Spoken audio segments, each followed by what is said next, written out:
Are you facing an empty nest this year and absolutely dreading it? Grab yourself a coffee, come and sit down with me for 10 or 15 minutes and let's talk about it. So it's that time of year again. You've spent years building a family life and now they're going off building one of their own. And you don't know how on earth you're going to deal with it. Okay, I'm a positive psychology practitioner. I've spent my whole life studying personal development and human potential, but I'm also a mum of 3. So I've sent 3 young people off and been through the empty nest. Now, of course, with all of my training, when an empty nest was on the horizon for me, I was ready for it. I knew all about it. I knew the theory. When it happened, it hit me like a truck. It hit me like a truck. For all 3. You know, people say, well, the first one goes off, but you've got another child or 2 children at home, so that's not so bad. And then the second one, and then the third one goes, and you're used to it by then, and all of those things. Not true. Not true. Each one of my 3 kids with amazing personalities and different personalities, I missed them all equally when they went, and it left me bereft each time. It left me bereft. So if you're feeling like that about facing the empty nest, about your young person leaving home, trust me, you are not alone. And those of us who think we are ready for it also can suffer the emotions that you're feeling too. Now, obviously, there are some women who spoke to me and said, oh, I don't know what you're talking about. We couldn't wait for our child to go and it meant we would be on our own and be able to do our own thing. That's okay. They can do that. Some people can do that and that's absolutely fine for them, but not for you if you're struggling with it. And so that's not the person to talk to. Now, I've done videos on empty nest before. This is different. The previous videos, which I'll leave the links down to below if you haven't seen them, were more about preparing for the empty nest with your family. And in a nutshell, open and honest communication, which I'm going to reiterate here, because you need to, it is an emotional roller coaster. You're going to feel excited for your young person, and then you're going to feel bad because you're feeling excited, because you shouldn't be feeling like that. You should be feeling bad. You should be being worried. You should be all of those things. And so you're up and down and up and down. Don't try to deal with that on your own, and do not deny your emotions. When I look back now, the things I thought, I'm not going to be their mum anymore, they're not going to need me, where is my identity as a mum going to go, how am I going to cope with it? Just let me let you into a little secret. They need you more than ever. They will need you more than ever. And of course, you're always going to be their mum. But I thought all of those things. So don't let that overtake your emotions. It's not true. That's the first thing. Talk to your partner if you have one, because he or she may be feeling exactly the same as you, but not wanting to talk about it for whatever reason. Could be they just don't want to upset you, or that they are not accepting the way they're feeling. And once you start to talk about it, it becomes a lot easier. So that's the first thing I would say. Accept your emotions and talk about them. Talk about them. I think what positive psychology does, it gives us some frameworks, and that's what I want to talk about. Frameworks that are going to help you, because science tells us at this moment, in actual fact, this chapter in your life could turn out to be the most powerful and enjoyable yet. And that's what I want to tell you from someone who's come through the other side. And I want to say, with that in mind, before I continue, ladies, if you've been through the empty nest and are on the other side of this, will you please tell us your story in the comments, so that those people watching who are going through it for the first time and are concerned about it can read your stories and take comfort from them. I would be so grateful if you would do that, and so would the ladies who are watching, because they're struggling with it. So please tell us your story in the comments box down below. Okay, so let's move on then to how you are going to be once you've come through, once your young person has left home, and you are now with a quiet house and very few things on the calendar and all of those things that you're facing. What are we going to do? Well, these frameworks that I want to talk about. One is Carol Dweck's positive mindset. I've also talked about growth mindsets, which you can if you just search on my channel, growth mindset, that will pop up. Basically, it is that those who believe they can develop through learning and persistence will achieve what they want to achieve. So you have to believe, this is the growth mindset, that you can, through learning, change your situation. And the next thing is the post-traumatic growth theory, which is about the positive personal change that can happen after struggling with a major crisis or trauma. So, for example, becoming stronger, more appreciative, or gaining new purpose and priorities. And that's what I want to focus on. Those are two frameworks that can help us here. The third framework is my own, which is the Conroy concept, and that's what I'm going to use to take us through the steps that are going to help you. Now, all three of these frameworks are science-backed.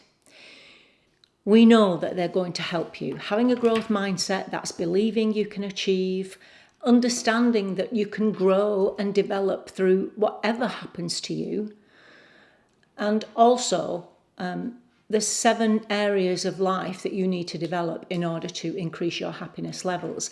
But I do have to say, before we go through the concept,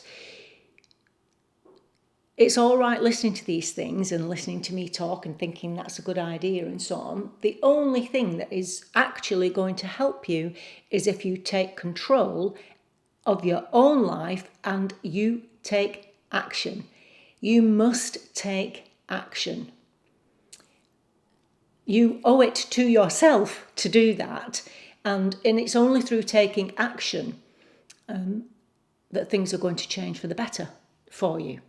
Okay, so I'm going to go through not all of the concept, just a few steps in the concept that fit nicely with helping you to not only deal with empty nest, I don't like to use that term, but to grow through it and come out the other side stronger and happier, not just as a person on your own, but as a family in general, because obviously if you're happy, so will your family be. Okay, so the first thing is close relationships. That's the C in the Conroy concept. So this is now about rediscovering you and possibly looking at some friendships that you've allowed to slip because of family commitments and so on. Maybe now is the time to look up old friends. You could do that. Or seek new friendships. The last video I did was about how to make friendships at the age, new friendships after 40, and how to nourish the friendships you already have. It's just looking at your social circles and looking at friendships and harnessing the power of friendship to help you. So that's looking at your close connections. And then the O, which is outcome oriented. This is important. So what I want you to do is think about where you want to be and what you want to do. You could think back to the past. Was there a passion or a hobby or something that you used to do that you stopped because when you started a family, you just weren't able to do that? Maybe horse riding, maybe swimming. I don't know, maybe something of a passion that you used to do you could take up again. And if you didn't have those, then there's loads of new things that you could start to do. But you need to have a goal, and then a big goal and smaller goals.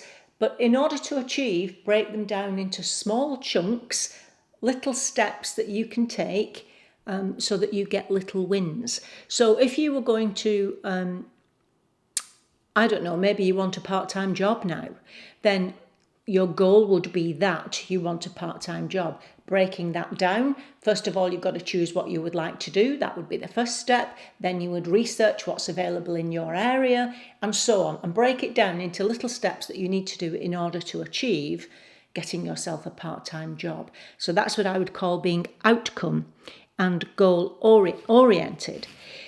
I want to jump to the C, which is contribution, because there is nothing like doing something for someone else that will take you out of your own problems. And this is a win-win situation, volunteering. And there are lots of volunteering opportunities. I've talked about this many times too. You do not have to be Mother Teresa. You could go and volunteer at the local art gallery, as I did. There's all kinds of things you could do. People need your help. And as I say, focusing on someone else's problems takes you out of your own, and it helps them and it also helps you. Contribution obviously is a real good one if you feel you would like, now you have the time to volunteer. Take care of your health. This is really important because with all this stress which you've been going through, you need to make sure you are fit and healthy to be able to deal with what's happening. So lots of sleep, healthy foods, stop eating processed foods. I could do not just another video. I could spend my whole time talking about processed foods. I'm not going to. I am going to say try and eat healthily. That's all I'm going to say. And get some exercise in. Take care of yourself now. Have lots of me time. Pamper yourself. You've got time to do that now. And it makes you feel good too. It puts you on the upward spiral of positivity, that's for sure. The last two, I think, are the most important. Pleasure,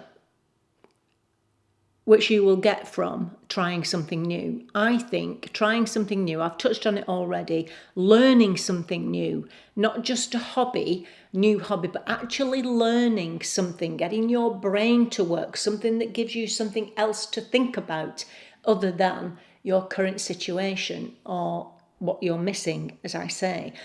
All of these things are going to help you and give you purpose and meaning, which is what you will be thinking you may be losing.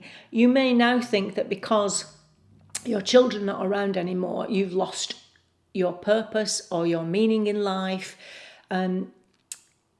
That isn't true in itself, but in order to give you purpose and meaning, if you follow these steps, the Conroy concept, start building friendships, start setting new goals, look at volunteering.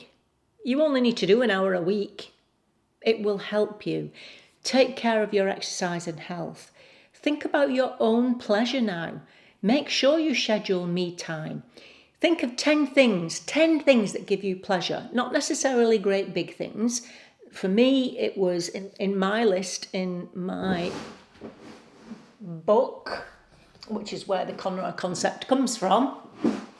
Stitch Your Own Silver Linings, available on my website or by Kindle on Amazon. The concept in here, I've forgotten what I was saying, pleasure, 10 things. I listed 10 things in here that give me pleasure, small things. One of them is white flowers. I love white flowers. Treat yourself to some flowers. I love to read books. Now, obviously, you've had children that you've been looking after. Very rarely could you sit down and read a book for half an hour or even an hour. Now you can do that. Schedule it into your diary, because if it's in your diary, there's a good chance that you're going to do it. Think about yourself now and give yourself me time. Do all the things that you thought you would like to do, but you've never had the chance to do, and let that give you pleasure. Trying something new helps with all kinds of things. You will meet new people, so you'll get that two in one. If you go out to a class somewhere, you're all in the same position, you're all learning something new, you've all automatically got something in common. So that's widening your social circle, giving you different things to talk about because you're learning something new. It's challenging your brain. Honestly, the benefits of learning something new are unbelievable. And all of these things are going to help you. And before you know it, your young person is going to be home at Christmas time with a bag full of laundry, telling you all the joys of the new things that they're learning and the things that they're finding out. And your relationship changes, and they do become more of a friend. They do become more of a friend. Your relationship does change, but it's a grown-up relationship now, and it's joyful. It's absolutely joyful to see them progress and move forward.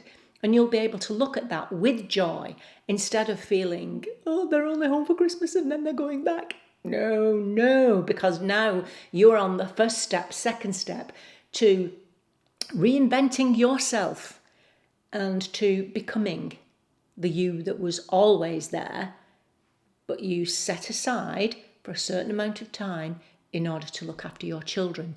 And you did a brilliant job of that. And now it's time to do a brilliant job of you. There you go. Tell me what you think about that in the comments box below. But please remember, happiness, gaining new happiness or increasing your levels of happiness has nothing to do with your situation. It has to do with the way you think, and it has to do with the actions you take. I'll see you next time. Bye-bye.